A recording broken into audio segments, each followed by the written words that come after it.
Donc, pour commencer, pour introduire le sujet d'aujourd'hui, je vous invite à tourner dans Job chapitre 12. Job chapitre 12. Et je vais lire des versets 12 à 25. Job chapitre 12, versets 12 à 25. La sagesse est dans les vieillards, et le discernement est le fruit des longs jours. Ça, c'est une affirmation de Job, et c'est souvent vrai. Verset 13, non. C'est souvent vrai, mais ce n'est pas forcément tout le temps vrai. Non, c'est en Dieu que se trouve la sagesse et la force.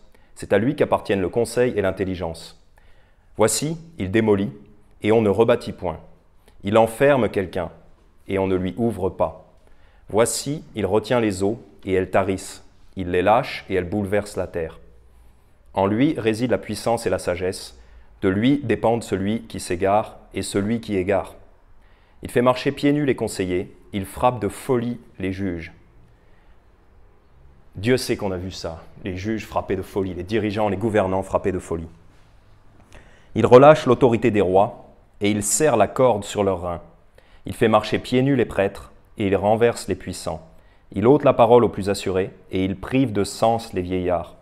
Il verse le mépris sur les nobles et il délie la ceinture des forts. Il met en évidence les profondeurs cachées dans les ténèbres et il amène à la lumière l'ombre de la mort. Il agrandit les nations et il les perd. Il étend les nations et il les conduit en captivité. Il ôte le sens aux chefs des peuples de la terre et il les fait errer dans un désert sans chemin. Il tâtonne dans les ténèbres sans aucune clarté et il les fait errer comme un homme ivre.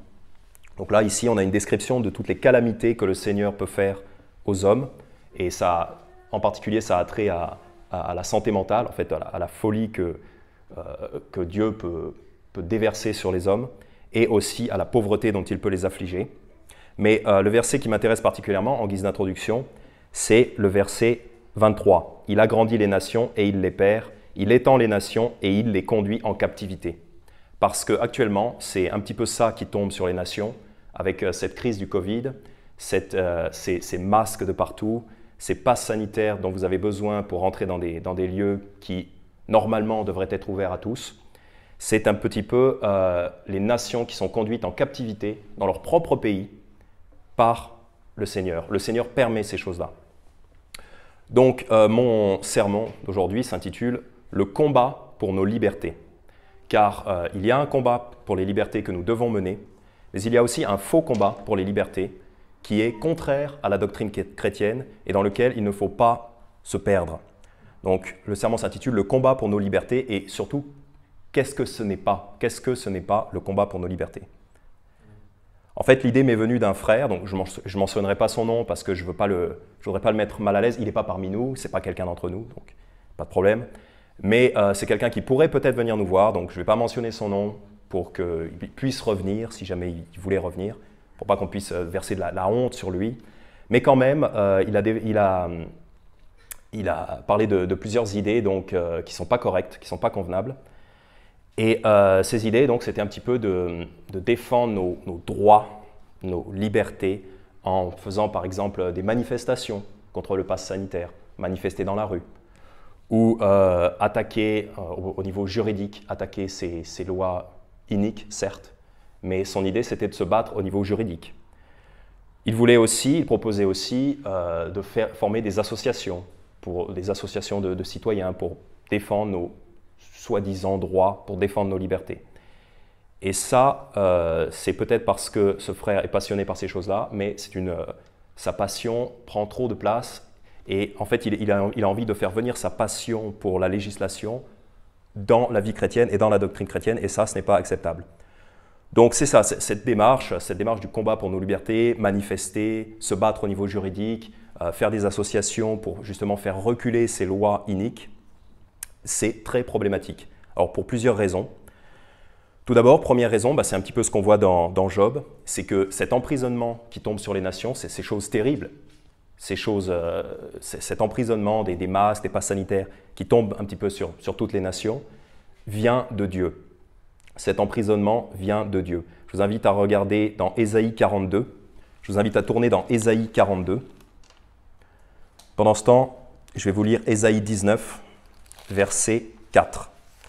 Ésaïe 19, verset 4, la Bible dit, Dieu dit, « Je livrerai l'Égypte aux mains d'un maître dur, et un roi cruel dominera sur eux, dit le Seigneur, l'Éternel des armées. » Donc on ne va pas rentrer dans les détails ici de Ésaïe 19, mais on voit très clairement que Dieu leur donne un maître dur, un roi cruel. Dieu donne un dirigeant très dur à l'Égypte. Pourquoi? Bon, on n'étudiera pas ce passage-là, mais plus loin, on voit que c'est pour les affliger, les humilier et les tourner vers Dieu. Donc Dieu peut très bien nous donner des dirigeants durs et cruels. C'est une chose que Dieu peut faire. Psaume 107. Psaume 107. Donc on ira dans Ésaïe 42 après. Vous pouvez aller dans Psaume 107. Psaume 107, versets 10 à 22. Psaume 107, verset 10. « Ceux qui habitaient les ténèbres et l'ombre de la mort, retenus dans l'affliction et dans les fers, pour avoir été rebelles aux paroles de Dieu et avoir méprisé le conseil du Très-Haut. » Donc là, on a des gens qui ont été dans les ténèbres de l'ombre de la mort, retenus dans l'affliction et dans les fers, c'est-à-dire en prison, emprisonnés. Et c'est ce qui nous touche, on est emprisonné dans notre propre pays, quand on ne peut pas aller au restaurant, quand on ne peut pas aller dans certains lieux, quand on ne peut même plus travailler pour certaines personnes, sans avoir été empoisonné par ces injections. C'est un emprisonnement. Et pourquoi les gens sont emprisonnés? Verset 11, Psaume 107, verset 11, « Pour avoir été rebelles aux paroles de Dieu et avoir méprisé le conseil du Très-Haut. » Verset 12, « Il avait humilié leur cœur par la souffrance. Ils succombaient loin de tout secours. » Donc la souffrance que Dieu permet sur les nations, c'est pour une raison, c'est pas pour rien. C'est pour humilier le cœur des gens. Car sans humiliation, il n'y a pas de repentance, il n'y a pas de... On ne peut pas se tourner vers Jésus si on n'est pas humilié un minimum. Verset 13, « Alors, ils ont crié à l'Éternel dans leur détresse, et il les a délivrés de leurs angoisses. » Donc voilà la solution. Il y a plusieurs étapes. Ces gens-là ont été rebelles au commandement de Dieu. Dieu les a affligés. Ils ont souffert. Ils étaient humiliés. Il avait humilié leur cœur par la souffrance. Verset 13, « Alors, donc c'est ça le résultat souhaitable, alors, ils ont crié à l'Éternel dans leur détresse et il les a délivrés de leurs angoisses. » Donc l'Éternel peut très bien affliger une nation, l'Éternel peut très bien emprisonner une nation pour susciter ce cri à l'Éternel. Verset 14, « Il les a tirés des ténèbres et de l'ombre de la mort, il a rompu leurs liens. » Donc ce n'est pas nous-mêmes qui allons rompre nos liens en manifestant ou en essayant de nous battre de façon horizontale avec les CRS ou avec les juges dont on le sait qu'ils sont tout à fait pourris dans nos sociétés. Ce n'est pas comme ça qu'on va rompre nos liens. C'est le Seigneur qui va rompre nos liens. Verset 15, « Qu'il célèbre l'Éternel pour sa bonté, pour ses merveilles envers les fils des hommes. » C'est ça l'objectif. Verset 16, « Car il a brisé les portes d'airain et rompu les barreaux de fer. Les insensés étaient affligés à cause de la voix de leurs transgressions et de leurs iniquités. » Donc, cette affliction qui tombe sur les nations, c'est pas pour rien, c'est pas « oh, le gouvernement, c'est toujours la faute du gouvernement ». Non, c'est pas la faute du gouvernement. Les insensés étaient affligés à cause de la voix de leurs transgressions et de leurs iniquités. C'est ça la vraie raison. C'est ça qu'il faut dire. Verset 18, « Leur âme avait en horreur toute nourriture, ils touchaient aux portes de la mort. » On n'en est même pas encore là, hein. Quoique pour certains, les gens qui sont obligés de se faire vacciner, sinon ils perdent leur emploi, ils sont pas très loin des portes de la mort. Certaines professions, dans certains pays, on touche à ça. Verset 19, « Alors ils ont crié à l'Éternel dans leur détresse et il les a délivrés de leurs angoisses. » C'est ça qu'il faut encourager les gens qui souffrent, les gens qui sont emprisonnés par ces lois iniques, ces lois terribles. Il faut les encourager à crier à l'Éternel dans leur détresse. Verset 20, « Il a envoyé sa parole, le Seigneur Jésus, et la Bible, il a envoyé sa parole et il les a guéris et les a retirés de leur tombeau. » Donc ça, c'est vraiment quand on est sauvé de la mort, quand on est sauvé en Jésus-Christ, on est retiré du tombeau. Et même carrément, un jour, physiquement, on va sortir du tombeau à la résurrection. 21, « Qu'ils célèbrent l'Éternel pour sa bonté, pour ses merveilles envers les fils des hommes. Qu'ils offrent des sacrifices d'action de grâce et racontent ses œuvres en chantant de joie. » Voilà, donc l'affliction, la souffrance, l'emprisonnement, ce n'est pas par hasard que ça tombe sur les nations, c'est voulu par Dieu. C'est autorisé et même très souvent voulu par Dieu. Ésaïe 42,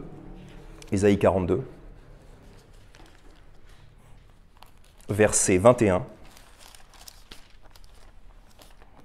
Ésaïe 42, verset 21. « L'Éternel s'est plu, à cause de sa justice, à donner une loi grande et magnifique. » Donc l'Éternel a parlé, l'Éternel a donné sa loi. On ne peut pas dire qu'on ne sait pas. En fait, les nations ne sauront pas si nous, les chrétiens, on ne parle pas. Ce sera de la faute des chrétiens. Ce sera de la responsabilité et de la faute des chrétiens. Ce ne sera pas de la faute de l'Éternel, parce que l'Éternel s'est plu, à cause de sa justice, à donner une loi grande et magnifique. L'Éternel a fait tout le nécessaire. 22. Et cependant, c'est un peuple pillé et dépouillé. Donc c'est un petit peu ça, hein, la France, les gens sont enfermés, les gens sont oppressés, c'est ça, hein, un peuple pillé et dépouillé, assiégé dans son propre pays. On les a tous enchaînés dans des fosses et enfouis dans des prisons. Le monde est une prison, à ciel ouvert. Ils sont livrés en proie et nul ne les délivre. Ils sont dépouillés et nul ne dit « rends-le-nous ». Personne ne peut dire « rends-moi mon job que tu m'as volé à cause de l'obligation de vaccin ». Ils n'y arrivent pas, ils ne peuvent pas, ça ne fonctionne pas. Ils n'ont pas la force de rattraper les choses qu'ils ont perdues. Qui parmi vous prêtera l'oreille à ceci pour écouter et pour entendre à l'avenir? Donc, qui prendra une leçon? Qui enfin retiendra la leçon de tout ça? Verset 24. Qui a livré Jacob en proie et Israël à ceux qui l'ont pillé? N'est-ce pas l'Éternel contre qui nous avons péché, dont ils n'ont pas voulu suivre les voies, dont ils n'ont point écouté la loi? Donc, voilà l'emprisonnement. Qui a emprisonné les nations? C'est l'Éternel, voilà. Pourquoi? Parce que vous n'avez pas voulu suivre ses voies. C'est toujours la même chose depuis le début de la création. Verset 25. « Aussi a-t-il répandu sur Israël l'ardeur de sa colère, la violence de la guerre. » On n'en est pas encore là, mais on n'en est pas loin. « Elle l'a embrasé de toutes parts, et il n'a point compris. Elle l'a consumé, et il n'y a point fait attention. » Donc là, les problèmes donc, avec la démarche du combat pour nos libertés, c'est que ces démarches-là, en général, enfin à chaque fois, ne disent pas la vraie raison de l'oppression. La vraie raison de l'oppression, eh bien, c'est que les gens ne veulent pas écouter la loi de Dieu, ne veulent pas être sauvés en Jésus-Christ, et ensuite ne veulent pas vivre une vie morale, donc les nations sont complètement immorales. Et au verset 24, on nous dit très bien que c'est l'Éternel qui vous emprisonne, c'est Dieu qui vous emprisonne. Il vous fait mordre la poussière, on le verra plus tard, il va vous faire mordre la poussière. Pourquoi? Pour vous humilier. Pour vous humilier, pour vous tourner à Jésus, pour vous tourner à Dieu. Et il y a un très gros problème qui est soulevé ici par Dieu, au verset 25. « Aussi a-t-il répandu sur Israël l'ardeur de sa colère, la violence de la guerre, elle l'a embrasé de toutes parts, et il n'a point compris.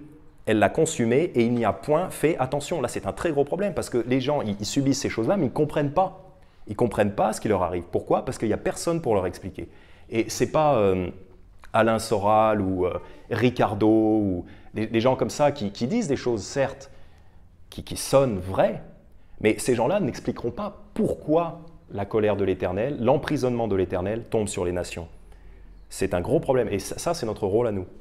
Donc c'est un petit peu le premier point donc, le problème avec cette démarche du combat pour nos libertés, c'est qu'en fait, on ne s'attaque pas à la vraie racine du problème. On ne guérit pas la vraie blessure. La vraie blessure des nations, c'est leur péché. Ce n'est pas juste un gouvernement, comme si ce gouvernement était responsable de tout. Non, ce gouvernement cruel et maléfique est permis par Dieu. Pourquoi? Pour affliger et emprisonner les nations, pour les humilier, pour les tourner vers Dieu. Jérémie, chapitre 5. Jérémie chapitre 5, versets 19 à 31. Jérémie chapitre 5, versets 19 à 31.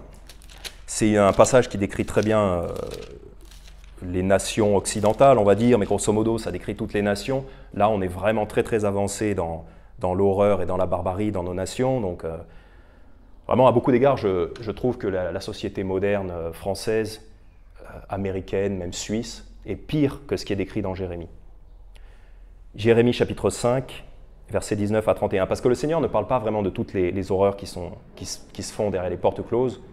Il n'en parle pas en détail, peut-être pour ne pas donner des idées, pour pas donner plus d'idées maléfiques aux gens, ou parce que l'Éternel ne pense pas aux choses, les pires horreurs qui se produisent. Mais en Jérémie chapitre 5, verset 19, il nous dit « Et il arrivera que vous direz, pourquoi l'Éternel notre Dieu nous a-t-il fait toutes ces choses ?» On se demande pourquoi on subit tout ça, pourquoi on subit cet emprisonnement, ce passe sanitaire, ces masques à répétition. Tu leur diras, comme vous m'avez abandonné et que vous avez servi les dieux de l'étranger dans votre pays, ainsi servirez-vous les étrangers dans un pays qui ne sera pas à vous. Oui, car quand on vous oblige à vous faire vacciner, à vous faire empoisonner pour continuer à vivre, pour continuer à travailler ou même à circuler, vous n'êtes plus chez vous. Rendez-vous en compte, vous n'êtes plus chez vous. Un Français aujourd'hui qu'on oblige à faire ça, il n'est plus, c'est plus comme, vous n'êtes plus chez vous, vous n'êtes plus maître, vous ne pouvez plus aller où vous voulez, vous n'êtes plus chez vous. Faites savoir ceci à la maison de Jacob, publiez-le en Juda et dites, écoutez donc ceci, peuple insensé et dépourvu de sens, qui avait des yeux et ne voyait point, des oreilles et n'entendait point. Ne me craindrez-vous pas, dit l'Éternel, ne tremblerez-vous pas devant moi, qui ai posé le sable pour limite à la mer, borne éternelle qu'elle ne passera point? Ces vagues s'agitent, mais elles sont impuissantes, elles grondent, mais elles ne la passeront point. Mais ce peuple a un cœur rétif et rebelle, ils reculent, ils s'en vont. Ils ne disent pas dans leur cœur, craignons donc l'Éternel, notre Dieu, qui donne la pluie de la première et de la dernière saison, et nous garde les semaines ordonnées pour la moisson. Vos iniquités ont détourné tout cela, vos péchés retiennent loin de vous le bien. Voilà, ce n'est pas le gouvernement français, ce n'est pas le gouvernement suisse qui retient loin de vous toutes les bénédictions. Ce sont vos péchés, vos iniquités. Car, donc là on rentre un petit peu dans les détails, car il s'est trouvé dans mon peuple des méchants qui épient comme l'oiseleur qui tend des lacets, ils dressent des pièges mortels et prennent des hommes. Comme une cage est remplie d'oiseaux, ainsi leurs maisons sont remplies de fraudes, aussi sont-ils devenus grands et riches. Ils se sont engraissés, ils sont brillants, ils ont surpassé tout mal, ça veut dire ils se croient au-dessus des lois. Ça évidemment, on voit bien que l'élite est comme ça, ils se croient au-dessus des lois. Ils ne jugent point la cause de l'orphelin, et ils prospèrent, ils ne font pas droit aux pauvres. Donc là, ce que dit l'Éternel, c'est que non seulement ils font des choses maléfiques, mais au-delà de ça, ils ne vont pas aider ceux qui auraient besoin d'aide. Parce qu'il y a des gens qui font les choses les plus horribles. Donc, on ne va pas rentrer dans les détails, mais si vous avez le cœur un peu accroché, peut-être certains d'entre vous verront de quoi je veux parler, mais c'est les choses les pires qui puissent être faites par les hommes. Non seulement on attaque les êtres les plus fragiles, c'est une horreur, mais il y a aussi la faute de ne rien faire pour protéger ces gens-là, de ne rien faire pour protéger le faible. Parce que dans une nation, ce n'est pas tout le monde, ce n'est pas toutes les personnes d'une nation qui sont les pires racailles. C'est un peu un groupe au sommet de la hiérarchie, l'élite. Ça c'est les pires racailles, bien souvent. Ce n'est pas toutes les personnes de la nation. Pourtant, les personnes de la nation sont aussi tenues coupables, car elles ne font rien, elles sont simplement consentantes. Et il y a ce proverbe français qui dit « qui ne dit mot, consent ». Donc si vous ne parlez pas, vous consentez. Je parle des élites pédophiles et des réseaux pédophiles des élites. Voilà. Et si on sait des choses comme ça et qu'on ne dit rien, on consent. Donc, verset 29, « Ne punirai-je point ces choses-là, dit l'Éternel? Mon âme ne se vengerait-elle pas d'une telle nation ?» Il ne dit pas seulement « je veux écraser les gens qui commettent ces choses-là ». Il dit « c'est cette nation-là ». Parce que même si vous êtes français, si vous faites partie de cette nation, ou même suisse, et que vous avez connaissance que de telles choses se passent dans votre nation, le Seigneur vous en tiendra rigueur. Même si vous ne faites pas ces choses, si vous savez que les choses se produisent et que vous ne dites rien, l'Éternel dit « je vais punir la nation tout entière ». Verset 30, « Une chose étonnante, horrible, se fait dans le pays. Les prophètes prophétisent le mensonge et les sacrificateurs dominent par leurs moyens. Et mon peuple a pris plaisir à cela. Que ferez-vous donc quand viendra la fin ?» Donc une chose étonnante, horrible, c'est tous ces faux prophètes qui prospèrent. Et dans nos pays, ça a été l'Église catholique pendant des siècles et des siècles, qui a été remplacée par la croyance évolutionniste. Donc vous avez toute l'école publique avec tous ces professeurs d'évolution, tous ceux qui vous enseignent ces mensonges. Et ils dominent par leurs moyens. Ils dominent par le moyen de ces mensonges. Et mon peuple a pris plaisir à cela. Même les gens, finalement, ils aiment vivre dans ce mensonge. Ils aiment à croire qu'ils sont des animaux. Pourquoi? Parce que ça excuse leur comportement. La colère de Dieu tombe sur une nation à cause de ça. Et on avait parlé, je voudrais juste mentionner cet anthropologue à qui on avait parlé en évangélisation, qui nous disait, oui, même d'un point de vue anthropologique, les sociétés occidentales modernes sont des sociétés primitives, c'est-à-dire proches de la barbarie. On est très proche de la barbarie. On est des barbares qui avons des jouets technologiques. Voilà. Jérémie chapitre 30, versets 14 et 15. Jérémie 30, versets 14 et 15.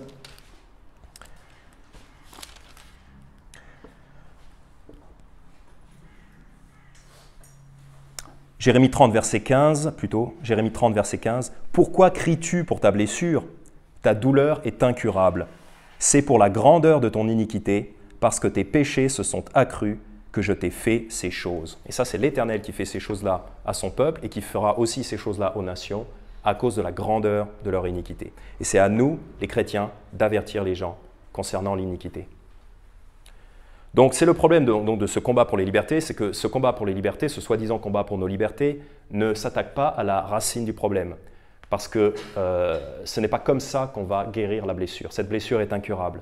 Ce mouvement pour nos libertés ne s'attaque pas à la vraie cause du problème, qui est le péché surabondant et l'horreur qui règne dans nos sociétés, la barbarie.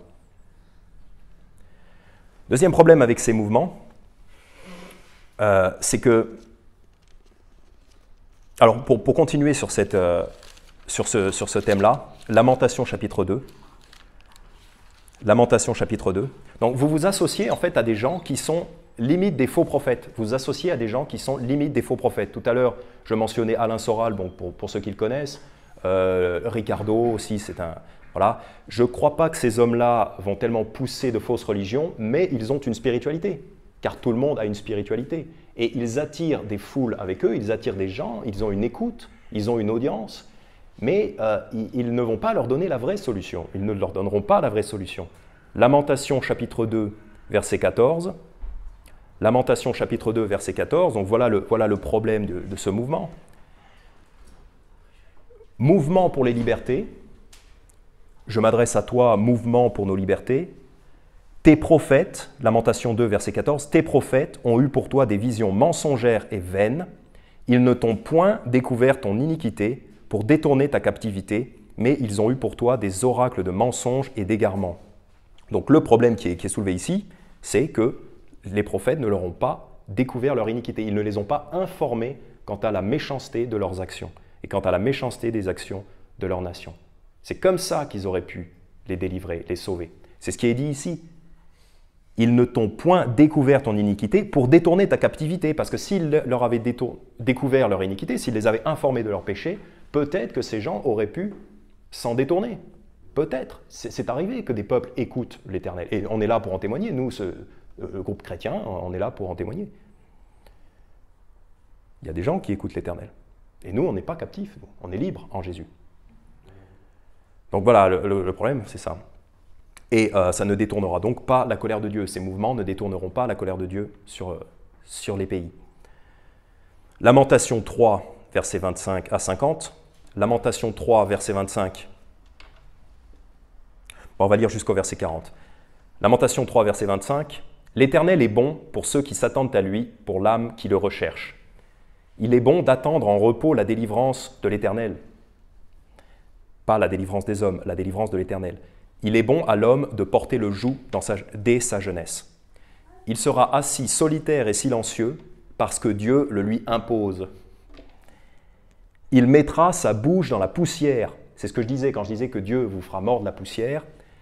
Il mettra sa bouche dans la poussière en disant « Peut-être y a-t-il quelque espérance ?» Voilà, c'est quand vous mordez la poussière que vous pouvez attendre une espérance de la part de Dieu. Il tendra la joue à celui qui le frappe, il sera rassasié d'opprobre. Car le Seigneur ne rejette pas à toujours. Mais s'il afflige, il a aussi compassion, selon la grandeur de sa miséricorde. Car ce n'est pas volontiers qu'il afflige et contriste les fils des hommes. Évidemment, l'Éternel n'est pas cruel, ce n'est pas par plaisir qu'il jette cette affliction sur les nations. Quand on foule sous les pieds tous les prisonniers du pays, quand on pervertit le droit de quelqu'un en la présence du Très-Haut, quand on fait tort à quelqu'un dans sa cause, le Seigneur ne le voit-il pas ? Et évidemment que le Seigneur a vu toutes les iniquités qui se passent depuis des dizaines d'années. les avortements en série, la pédophilie, l'homosexualité, qui est la même chose. Le Seigneur voit toutes ces choses. Qui est-ce qui dit qu'une chose est arrivée sans que le Seigneur l'ait commandée? Les maux et les biens ne procèdent-ils pas de la volonté du Très-Haut? Pourquoi l'homme vivant se plaindrait-il que chacun se plaigne de ses péchés? Les Français sont très célèbres pour se plaindre. Ils sont réputés pour se plaindre beaucoup. Pourquoi les Français se plaindraient-ils? Pourquoi les Français se plaindraient-ils qu'on les empêche d'aller au restaurant ou qu'on les oblige à se faire vacciner? Pourquoi les Français se plaindraient-ils encore de leur gouvernement, d'un gouvernement méchant? Que chacun se plaigne de ses péchés. Que chaque citoyen français, suisse ou de quelque lieu qu'on nous écoute, que chacun se plaigne de ses propres péchés. C'est ça votre problème. Recherchons nos voies et les sondons et retournons à l'Éternel. Voilà, qu'on arrête de se plaindre, mais qu'on se plaigne de ses propres péchés. Et ça, c'est valable pour nous aussi, chacun d'entre nous dans nos vies, évidemment. Donc, si vous êtes dans ces mouvements-là, vous allez être associé, vous risquez d'être associé avec des hommes qui donc ne vont pas s'attaquer à la vraie cause du problème, qui est le péché des nations. Et c'était ce qui était soulevé donc, par ce frère, là, dont je tairai le nom. Mais ce frère disait, donc je cite un message qu'il avait écrit, « L'organe de réinformation est très important. C'est ce que fait Louis Fouché. Mais pas suffisamment. Il faudra mettre en place des solidarités nouvelles, supprimer certaines habitudes qui jusqu'alors nous paraissaient un peu extrémistes. » Donc là, je ne comprends pas trop ce qu'il veut dire, mais il dit mettre en place des solidarités nouvelles. Donc, qu'est-ce que ça veut dire? Est-ce qu'il veut qu'on se mette copain-copain avec des non-croyants?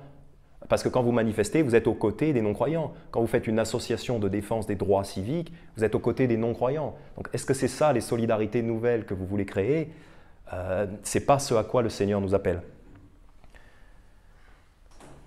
Après, donc je cite, « Après, tout ceci exige de la concertation, du travail en commun et surtout beaucoup d'humilité. » Donc, en fait, c'est déjà ce qu'on fait ici en Église, hein, la concertation, le travail en commun et l'humilité, c'est les qualités nécessaires pour faire le travail de l'Église, le travail du Christ. Voilà. On n'a pas besoin d'appliquer ces qualités à autre chose. Ce serait du gaspillage. Jérémie chapitre 17, versets 5 et 6. Jérémie chapitre 17, versets 5 et 6. Les hommes qui vont être à la tête de ces mouvements, c'est souvent des hommes qui aiment haranguer les foules. C'est des hommes qui aiment bien surfer sur cette vague d'indignation pour pouvoir avoir un soutien, pour pouvoir devenir un petit peu les petits chefs du moment. Hein, c'est stimulant quand on a une foule et qu'on lève le poing, qu'on fait nos libertés, nos droits, notre pays, c'est chez nous ici. Voilà, c'est stimulant ça. C'est presque excitant. Ouais. Et il y a beaucoup d'hommes qui vont aimer prendre les devants, être sur le devant de la scène, profiter de cette petite opportunité, on en parlait dans la voiture, profiter de cette petite opportunité pour briller, pour avoir sa petite heure de gloire. Là. On profite de ça dans une manif, monter sur une statue et parler, haranguer les foules. Ça, c'est la chair qui parle, c'est bien ça. Et le problème, c'est que ces gens-là vont capter la force des gens et ils vont les emmener dans des territoires dangereux et trompeurs. Jérémie 17, verset 5. Jérémie 17, verset 5. « Ainsi a dit l'Éternel, maudit est l'homme qui se confie en l'homme et qui de la chair fait son bras et dont le cœur se retire de l'Éternel. » Donc vous êtes maudit, c'est-à-dire il va vous arriver des malheurs. Si vous vous confiez en l'homme, donc si vous comptez sur un chef humain charismatique pour vous sauver, si vous comptez sur Zemmour ou Marine Le Pen ou Vercingétorix ou n'importe, si vous comptez sur un homme fort pour vous sortir de cet emprisonnement, vous êtes maudit, c'est-à-dire que vous allez subir une grave déconvenue. Verset 6, « Il sera comme un homme dénué de secours dans la plaine stérile. » Dans le désert, dénué de secours dans le désert. Il ne verra point venir le bien, mais il habitera au désert, dans les lieux secs, dans une terre salée et inhabitable. Voilà votre destin si vous vous confiez dans ces petits chefs de foule. Notre combat à nous est différent. Nous n'avons pas à nous associer à ces révolutionnaires. Jude, verset 3.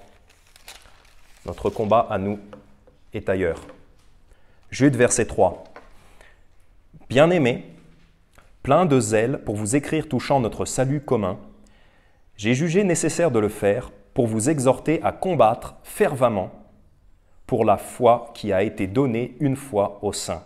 Donc voilà notre combat. Notre combat, ce n'est pas d'aller devant les tribunaux, ce n'est pas d'aller dans la rue, ce n'est pas de faire des associations. Notre combat, c'est de combattre pour la foi, c'est-à-dire de défendre le salut gratuit et éternel en Jésus-Christ. Et au-delà de ça, toute la parole de Dieu. C'est ça notre combat. Verset 4, donc pourquoi il faut combattre avec ferveur, pourquoi il faut combattre avec acharnement, avec passion. Verset 4.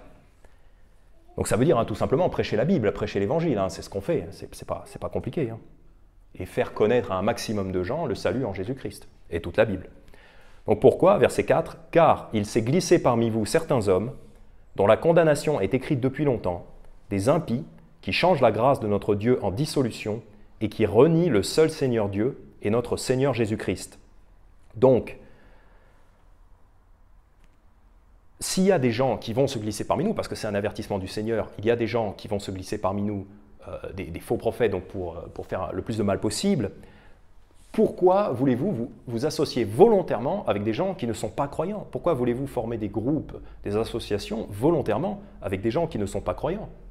En fait, c'est inviter le loup dans la bergerie. Surtout des gens comme, je redis, Ricardo, Alain Soral, même Pierre Hillard, je l'avais écouté, c'est un homme sympathique, mais il n'a pas la même... il n'est pas sauvé, il est catholique, donc pourquoi vouloir s'associer avec des gens comme ça? Ça ne peut que inviter des fausses doctrines dans l'Église, même dans votre tête. Puisque les faux prophètes vont se glisser parmi nous, pourquoi les inviter volontairement? Autre raison pour laquelle ce combat juridique, ce combat des manifestations n'est pas pertinent et même dangereux, c'est que vous ne gagnerez pas. Vous ne gagnerez pas ce combat. Pourquoi? Car ce pass, cette mise en place du pass sanitaire, ce sont les prémices de la marque de la bête de l'Antéchrist. C'est un avant-goût de la marque de la bête de l'Antéchrist. Alors, je ne dis pas que c'est la marque de la bête. Ce n'est pas parce que vous êtes vacciné que vous avez pris la marque de la bête. C'est différent. Ce n'est pas ça. Mais ces choses-là sont semblables et l'instauration du pass sanitaire pour entrer dans des lieux ou même pour travailler est un avant-goût, est une préparation à la prise de la marque de la bête pour pouvoir évoluer dans la société. Révélation chapitre 13. Révélation chapitre 13. Et donc je cite le frère qui disait « Oula, la Bible ne parle pas de la vaccination, l'Antéchrist n'a rien à voir avec la vaccination, la marque de la bête encore moins. » Certes, la vaccination n'est pas la marque de la bête, mais ça ressemble, les mécanismes de fonctionnement de ces choses-là ressemblent tout à fait à la mise en place de la marque de la bête. Révélation chapitre 13, verset 16.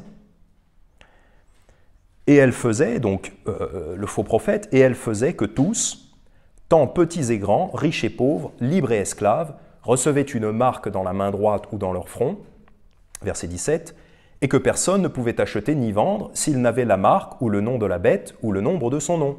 Donc là, on voit un parallèle évident avec le pass sanitaire, voilà, c'est que vous ne pouvez plus fonctionner en société si vous n'avez pas cette chose-là. Donc le pass sanitaire n'est pas la marque de la bête, mais c'est une préparation. Et puisque nous savons, donc la Bible nous dit en Révélation 13, verset 7, Révélation 13, verset 7, donc c'est-à-dire à la bête, à l'Antéchrist, il lui fut aussi donné de faire la guerre aux saints et de les vaincre, et il lui fut donné pouvoir sur toute tribu, langue et nation. Donc nous savons que la bête aura le pouvoir. Donc nous ne pourrons pas gagner contre la bête, nous ne pourrons pas gagner contre le système de l'Antéchrist. Donc ce n'est pas la peine de commencer à combattre maintenant contre les débuts de ce système. De toute façon, vous n'obtiendrez pas la victoire finale comme ça, puisqu'il nous dit, il lui fut aussi donné de faire la guerre aux saints et de les vaincre. C'est déjà écrit qu'on va perdre cet aspect-là de la guerre. Donc si vous allez dans ces combats-là, vous allez dans une guerre que vous avez perdue d'avance. La victoire, elle est donnée au verset 8. « Et tous les habitants de la terre l'adoreront. » Donc au final, même si les gens ne prennent pas ce pass sanitaire aujourd'hui, ils prendront la marque de la bête dans l'avenir. Et tous les habitants de la terre l'adoreront. Et la solution, elle est donnée ici. Ceux dont les noms ne sont pas écrits dans le livre de vie de l'agneau qui a été immolé dès la fondation du monde. Donc si vous voulez vraiment donner la victoire à quelqu'un, si vous voulez vraiment libérer quelqu'un de l'oppression, de l'emprisonnement, il faut aider cette personne à avoir son nom écrit dans le livre de vie de l'agneau. Et ça, c'est le salut en Jésus-Christ. Donc si on veut apporter la victoire et la délivrance à quelqu'un, ce n'est pas par le combat juridique, un combat que nous ne gagnerons pas. En plus, on est mis en face de gens complètement pervertis et pourris. On en a eu un très bon aperçu dans notre congrégation, à quel niveau, combien sont pourris les juges de ce monde. On ne gagne pas comme ça. La victoire, elle est d'écrire le nom de quelqu'un dans le livre de vie de l'agneau. C'est ça la victoire. En fait, on peut se voir comme dans une guerre contre le diable. Et le diable, ça pourrait être vu comme dans une guerre de tranchées. Le diable est dans ses tranchées, les chrétiens sont dans leurs tranchées, et le diable veut vous tuer. Le diable veut vous faire succomber. Il veut vous tenter, il veut vous faire succomber. Donc face à cette oppression, cette nécessité du pass sanitaire, il y a deux façons de succomber. Première façon de succomber, vous vous faites vacciner, vous abîmez grandement votre témoignage chrétien et vous prenez un poison, vous êtes en danger de mort. Ça, c'est la première façon de succomber au diable. C'est la première façon de perdre dans cette guerre. Deuxième façon de perdre dans cette guerre, c'est de sortir de vos tranchées et d'affronter le diable sur son terrain, c'est-à-dire dans la rue, face au CRS, face à la justice. Donc vous allez vous retrouver en prison pour des raisons qui ne sont pas bonnes, pour des raisons qui ne sont pas de l'Évangile. Et là, vous avez perdu, parce que vous avez affronté le diable sur son terrain. En fait, c'est un petit peu comme si donc, vous êtes dans ces tranchées, là on imagine la guerre de tranchées, vous êtes protégé parce que vous êtes dans la tranchée. Ce que fait le diable, c'est qu'il va lancer une boule puante dans votre tranchée. La boule puante, c'est pas du gaz mortel, c'est même pas un gaz toxique. Cette boule puante, c'est tu peux plus aller au restaurant. Tu peux plus aller dans je sais pas quel concert, ou on peut plus jouer au tennis dans les espaces couverts. Pour beaucoup, c'est rien de plus qu'une boule puante. Il y en a qui ont subi les gaz toxiques. Il y en a qui ont perdu leur emploi. Et là, on en revient au châtiment de Dieu sur les nations. Mais la plupart des gens ne sont pour l'instant confrontés qu'à une boule puante. Mais la boule puante qui tombe dans votre tranchée, vous pouvez résister à ça. Mais si vous sortez parce que ça pue, vous vous faites tirer dessus et vous êtes mort. Et c'est ça que le diable veut faire. Le diable veut vous faire sortir, le diable veut soit vous vacciner et vous tuer, vous rendre infirme, vous tuer et abîmer votre témoignage chrétien, soit vous faire combattre sur un terrain dont il est maître, dont il est le maître. C'est comme ça qu'on gagne une guerre. On gagne une guerre en amenant l'adversaire, en amenant l'ennemi sur un terrain qui lui est défavorable. Et c'est ça que le diable veut faire. Matthieu 12, versets 18 à 21. Et c'est pas comme ça que combat le Seigneur Jésus. Et d'ailleurs, le frère dont je parle dans ce sermon avait dit que l'apôtre Paul avait fait valoir ses droits de citoyen romain pour se sortir de situations fâcheuses. Et ça va, c'est correct, c'est vrai. L'apôtre Paul avait fait valoir ses droits de citoyen romain pour se sortir de situations fâcheuses. C'est une chose que nous pouvons faire aussi. Mais on ne voit jamais l'apôtre Paul manifester dans la rue pour défendre ses droits de citoyen romain. Il n'y a aucun exemple de ça. On n'a pas vu non plus l'apôtre Paul faire des démarches juridiques pendant des jours et des jours, des heures, des mois et des mois pour défendre ses droits de citoyen romain. Non, ce que fait l'apôtre Paul, c'est que simplement il dit « Je suis romain, laissez-moi partir ». Et ça fonctionnait à l'époque. Aujourd'hui, si vous pouvez vous tirer d'une situation en montrant votre passeport suisse, en montrant votre passeport américain, votre passeport français, si ça peut vous aider, allez-y, profitez-en. Profitez-en. Vous n'aurez pas les mêmes privilèges si vous avez un passeport chinois ou iranien ou que sais-je. Voilà. Si vous avez des privilèges qui vous ont été donnés par Dieu, profitez-en. Mais l'apôtre Paul n'a pas fait pendant des heures et des heures des démarches juridiques. L'apôtre Paul n'a pas monté une association pour être sorti de la prison quand il était en prison à Philippe. Il n'a pas fait ça. Là, c'est une déformation de la parole de Dieu. C'est un détournement de la parole de Dieu que de dire ça. Donc, ce n'est pas les méthodes du Seigneur Jésus. Le Seigneur Jésus, Matthieu 12, versets 18 à 21. Matthieu 12, versets 18 à 21. Donc en fait, c'est une citation de l'Ancien Testament qui parlait du Seigneur Jésus. « Voici mon serviteur que j'ai choisi, mon bien-aimé en qui mon âme a pris plaisir. Je mettrai mon esprit sur lui et il annoncera la justice aux gentils. » Il fera du soul winning, il fera de l'évangélisation. « Il ne contestera point et ne criera point et on n'entendra point sa voix dans les rues. » Voilà, le Seigneur Jésus, il n'était pas dans la rue pour manifester, pour revendiquer, pour s'indigner, pour s'insurger. Il était indigné, mais il n'était pas à crier et à s'insurger. Verset 20. « Il ne rompra pas le roseau froissé et il n'éteindra pas le lumignon qui fume encore, jusqu'à ce qu'il ait rendu la justice victorieuse. » Donc le Seigneur Jésus a été victorieux, il a rendu la justice victorieuse, non pas en criant dans la rue, mais en manifestant la justice, en donnant sa vie, en fait. C'est comme ça qu'il a été victorieux. Et on reverra ça un petit peu plus tard, mais c'est comme ça qu'on est victorieux nous aussi, c'est en donnant notre vie pour le Seigneur Jésus, pour le nom de l'Évangile, pour l'Évangile. C'est ça, c'est comme ça qu'on agit en tant que chrétien. Et puis le pauvre type qui va manifester avec vous, à côté de vous, à vos côtés, qui va prendre les mêmes gaz lacrymogènes que vous, qui risque la même prison que vous, parce qu'en Australie maintenant on met les gens en prison pour manifester. Le pauvre type qui est là, qui n'est pas converti à côté de vous, vous n'allez pas l'aider. Ça ne va pas l'aider. Vous êtes sauvé, vous manifestez, c'est presque un jeu.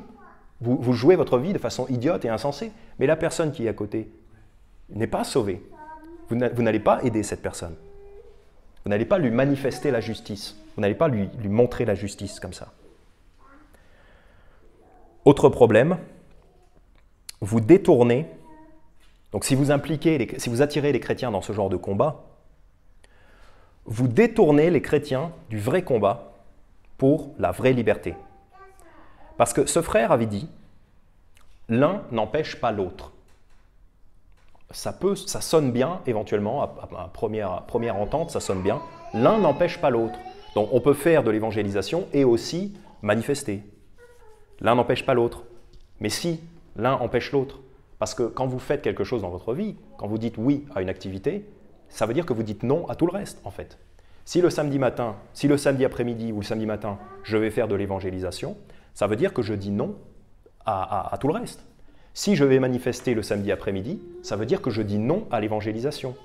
D'ailleurs, c'est pour ça qu'il faut savoir dire non, hein, ce n'est pas le thème du message d'aujourd'hui. Il faut savoir dire non parce que quand vous dites non à quelque chose, vous pouvez dire oui aux choses qui ont vraiment de la valeur. Voilà. Donc l'un n'empêche pas l'autre, c'est faux.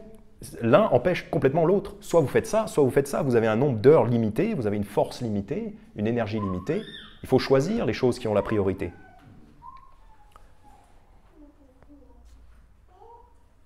Le frère disait, donc je cite, « Car là, on est confronté à quelque chose d'inédit. » Vous ne croyez pas si bien dire, hein, parce que ça ne fait que commencer. « On est confronté à quelque chose d'inédit et on va avoir besoin de tout le monde. » Quoi ? Tu vas avoir besoin de tout le monde pour tes manifestations? Mais c'est du délire. Alors qu'on est combien? On est 12 à faire du soul winning ici. Nous, on a besoin de tout le monde. On a déjà besoin de tout le monde ici. On n'a pas besoin que vous nous piquiez, que vous nous voliez des ouvriers. On n'a pas besoin de ça. On va avoir besoin de tout le monde. Non, non, non, non. Moi je veux garder mes forces, dit le Seigneur Jésus. Le Seigneur Jésus, non. Je vais vous donner un florilège de versets. Matthieu chapitre 9, versets 37 et 38. « Alors il dit à ses disciples, « Certes, la moisson est grande, mais il y a peu d'ouvriers. C'est nous qui avons besoin de tout le monde. Pas pour les manifestations. Priez donc le Seigneur de la moisson, en sorte qu'il envoie des ouvriers dans sa moisson. Pas dans sa manifestation, dans sa moisson. » Philippiens chapitre 2, verset 21. Une révision, mais une bonne révision. « Car tous cherchent leurs propres intérêts, et non ceux de Jésus-Christ. » Si vous vous battez pour vos libertés, pour vos droits, soi-disant, vous cherchez vos propres intérêts, vous cherchez à défendre votre propre petit confort d'aller au restaurant, par exemple. Vous ne cherchez pas ceux de Jésus-Christ. Et le triste constat de ce verset, c'est que tous cherchent leurs propres intérêts, et non ceux de Jésus-Christ. C'est nous qui avons besoin de tout le monde. C'est le Seigneur Jésus qui a besoin de vous, de tout le monde. 2 Pierre chapitre 2, verset 2. Et plusieurs, donc dans la Bible, plusieurs ça veut dire beaucoup, ça veut dire un grand nombre, un nombre qui n'est pas petit, et plusieurs suivront leur voie pernicieuse, donc la voie pernicieuse des faux prophètes. Plusieurs suivront les voies pernicieuses des faux prophètes et la voix de la vérité sera blasphémée à cause d'eux. Donc il y a plusieurs personnes, il y a beaucoup de gens qui vont suivre les faux prophètes, même des gens sauvés qui vont être trompés par les faux prophètes, comme par exemple John MacArthur, des gens qui vont être trompés par John MacArthur et donc qui vont déformer la pureté de l'évangile et donc qui ne vont plus faire de soul winning parce qu'ils auront été découragés par les faux prophètes. Hein, c'est un exemple. Voilà, donc du coup, il y a très peu de gens qui restent, il y a très peu de chrétiens qui restent avec le vrai évangile. Ésaïe chapitre 1, verset 9. « Si l'Éternel des armées ne nous eût laissé quelques petits restes, nous serions comme Sodome, nous ressemblerions à Gomorrhe. » C'est un petit reste, et Dieu sait qu'on ressemble à Sodome et Gomorrhe en Suisse, en France, aux États-Unis et partout, dans le monde occidental, parce qu'on a un tout petit reste. Un tout petit reste. Donc on n'a pas besoin que notre petit reste aille dans une manifestation et aille en prison à cause de ça. On n'a pas besoin de ça. Jean chapitre 8, verset 28. Jean chapitre 8, verset 28. Le frère disait aussi, et je cite, « Et ça, donc son combat pour les libertés, et ça, très peu sont en réalité partants pour le faire. C'est cela la tristesse de la situation. » Alors que, en fait, très peu sont déjà partants pour suivre le Christ et pour évangéliser. C'est ça la vraie tristesse de la situation. En fait, lui, il veut le peu de force vive que la chrétienté a, il veut détourner ça dans des combats inutiles qui ne sont pas chrétiens. Très peu sont en réalité partants pour le faire. Ben voilà, l'évangile. Prêcher l'évangile, très peu sont partants pour le faire. C'est ça la tristesse de la situation. En fait, ce qu'il dit, ça s'applique à la vie chrétienne, et il veut l'appliquer à autre chose. Jean chapitre 8, versets 28 à 34. Donc, c'est quoi la vraie liberté? La vraie liberté, qu'est-ce que c'est? Jean chapitre 8, verset 30. Commencez à lire au verset 30. « Comme il disait ces choses, plusieurs crurent en lui. » Donc Jésus parle à une foule et plusieurs croient en lui. Ce qui arrive très souvent. Ce qui arrive souvent, tout le temps. Quand on prêche la parole de Dieu, des gens croient en Jésus. Verset 31. « Jésus dit donc aux Juifs qui avaient cru en lui, « Si vous continuez dans ma parole, alors vous êtes véritablement mes disciples. » Donc croire, c'est une chose. Croire, ça sauve. Quand vous croyez en Christ, vous êtes sauvés. Mais c'est différent d'être un vrai disciple, d'être un disciple en vérité, en action et en vérité. Pour être véritablement un disciple, il faut continuer dans sa parole. Okay? Ce n'est pas nécessaire de continuer dans sa parole pour être sauvé. Pour être sauvé, c'est juste de placer sa foi en Jésus, une fois. Ensuite, pour être un véritable disciple, il faut continuer dans sa parole. Verset 32, « Et vous connaîtrez la vérité, et la vérité vous affranchira. » C'est ça la vraie liberté. La vraie liberté, c'est de connaître la vérité et que cette vérité nous rende libres, nous affranchisse. Pourquoi? Parce que si je connais la vérité sur les vaccins, qui sont totalement anti-bibliques, que c'est de la sorcellerie, que c'est dangereux, que ça peut vous tuer, je ne vais pas aller vers le petit sorcier du quartier pour prendre ses saletés. Je connais la liberté. Il ne va pas me vendre tout un tas de sortilèges, des amulettes. Il ne va pas me vendre des petites amulettes magiques, le petit sorcier du quartier, si je connais la vérité. Je sais que ces choses-là n'ont aucun pouvoir. Mais on rigole, mais les gens ont été victimes de ces choses-là pendant des générations et des générations, et même encore aujourd'hui. Je ne vais pas aller dépenser tout mon argent à la diseuse de Bonaventure, puisque je sais que c'est des foutaises, des balivernes, ce qu'elle dit. Là, je suis libre. Je suis libre parce que je ne suis plus mentalement un esclave.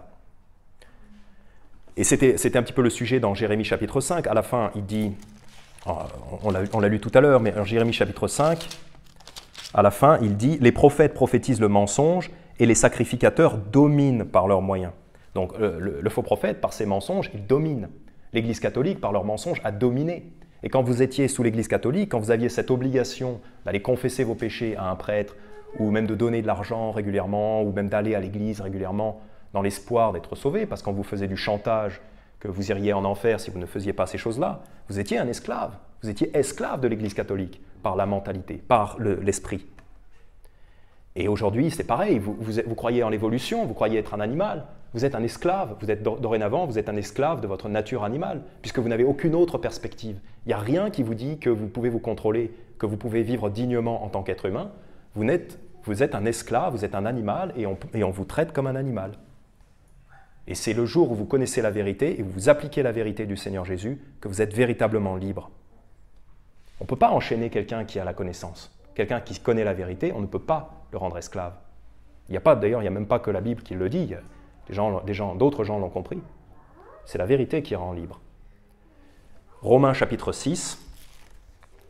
Romains chapitre 6. Commençons à lire au verset 7. Romains chapitre 6, verset 7. Car celui qui est mort est affranchi du péché. Celui qui est mort est affranchi du péché. Donc quand vous êtes mort, quand ce vieux corps va mourir, le péché n'aura plus aucun pouvoir sur nous. Or, si nous sommes morts avec Christ, nous croyons que nous vivrons aussi avec lui. Sachant que Christ ressuscité des morts ne meurt plus, la mort n'a plus de pouvoir sur lui. Car en mourant, il est mort une seule fois pour le péché, mais en vivant, il vit pour Dieu. Vous aussi, considérez-vous comme morts au péché, mais vivant à Dieu en Jésus-Christ notre Seigneur. Que le péché ne règne donc point dans votre corps mortel pour lui obéir en ses convoitises. En fait, c'est ça, se considérer mort au péché, ça veut dire renier au péché le droit sur notre corps, ne pas lui obéir.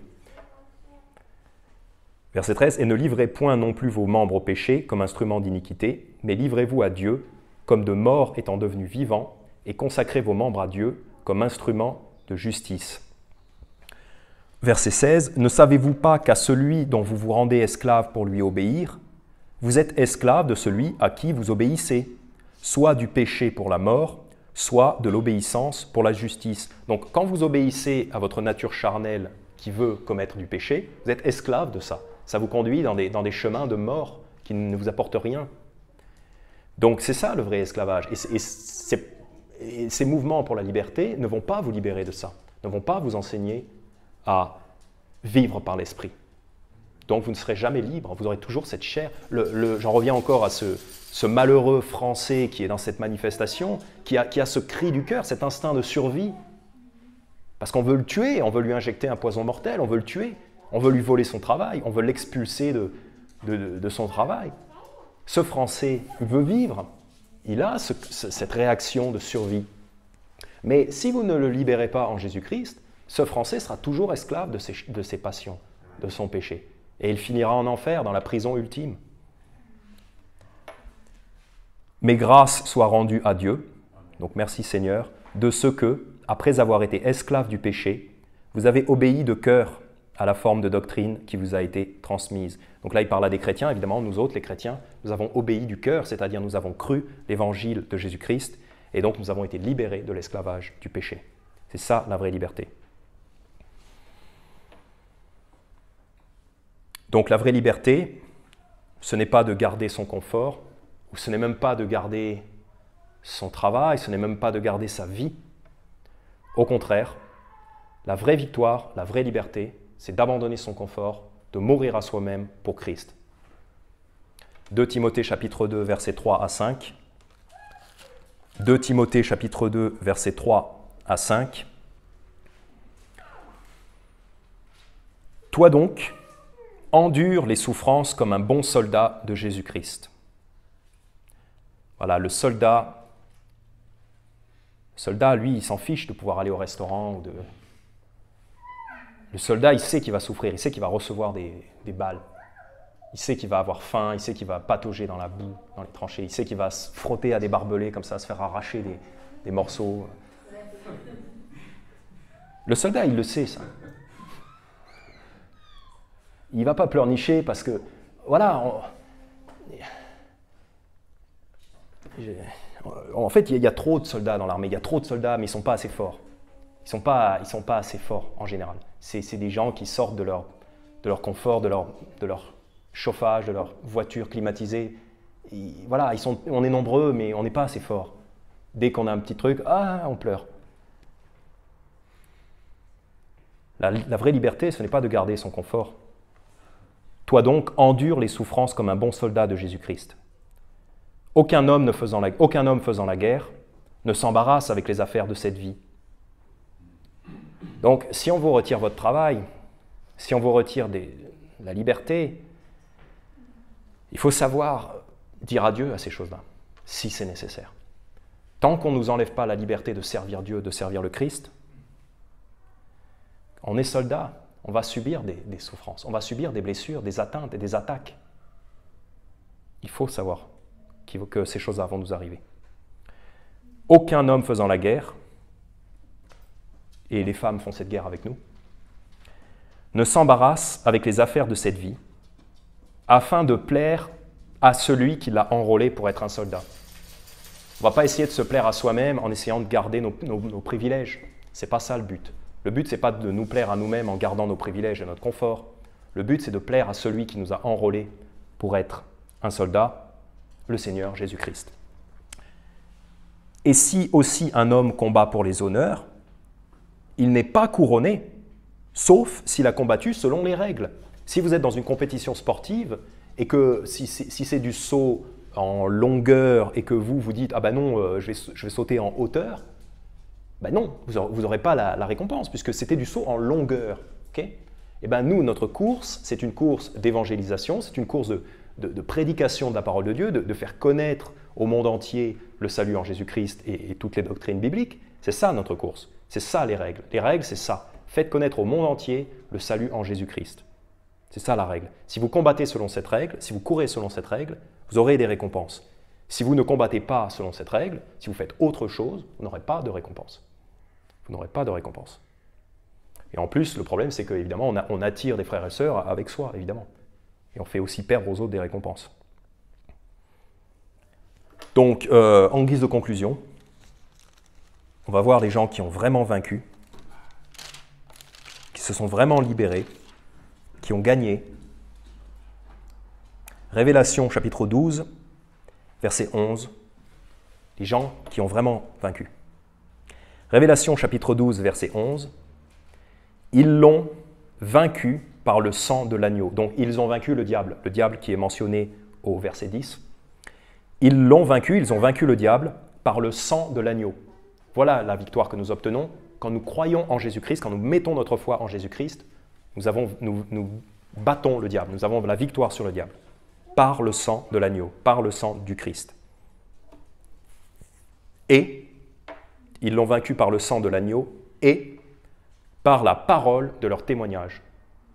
Ils ne l'ont pas vaincu par leur manœuvre juridique, par leur démonstration de force en manifestation, par ce bras de fer qu'ils ont fait avec l'État.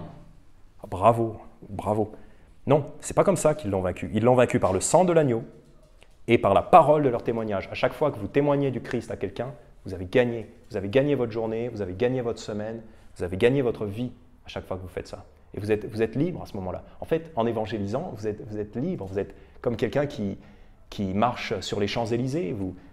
Vous êtes déjà au paradis quelque part. Vous êtes déjà dans votre force surnaturelle. Vous êtes déjà dans votre corps spirituel quand vous faites de l'évangélisation. C'est le moment où vous êtes vivant vraiment. Et vous êtes vainqueur. Vous marchez dans la victoire comme un conquérant qui marche déjà dans un pays qu'il a conquis. Par la parole de leur témoignage. Et, troisième chose qui les a fait gagner, et ils n'ont point préféré leur vie à la mort. Et voilà, c'est toute la chrétienté qui est là. Ils n'ont point préféré leur vie à la mort. C'est-à-dire qu'ils ont accepté de sacrifier ce qu'ils avaient, leur vie, même leur travail. Évidemment, on ne prend pas ces choses-là à la légère, mais peut-être même si ça demande de sacrifier, si vous perdez votre travail, vous perdez votre travail.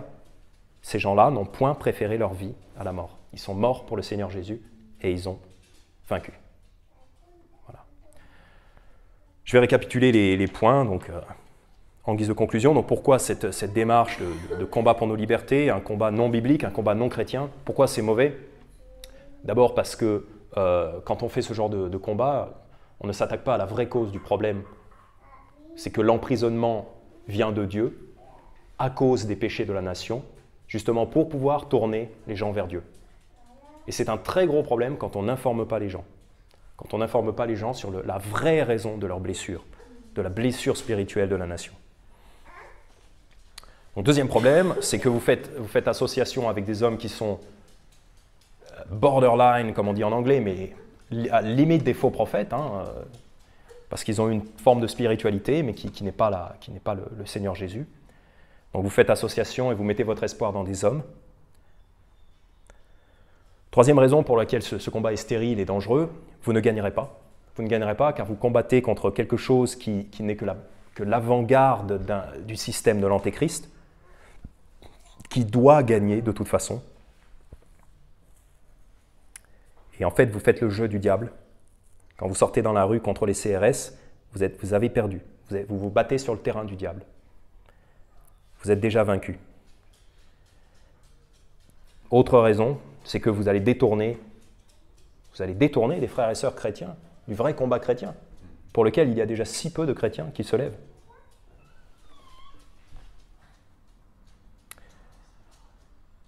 Ouais.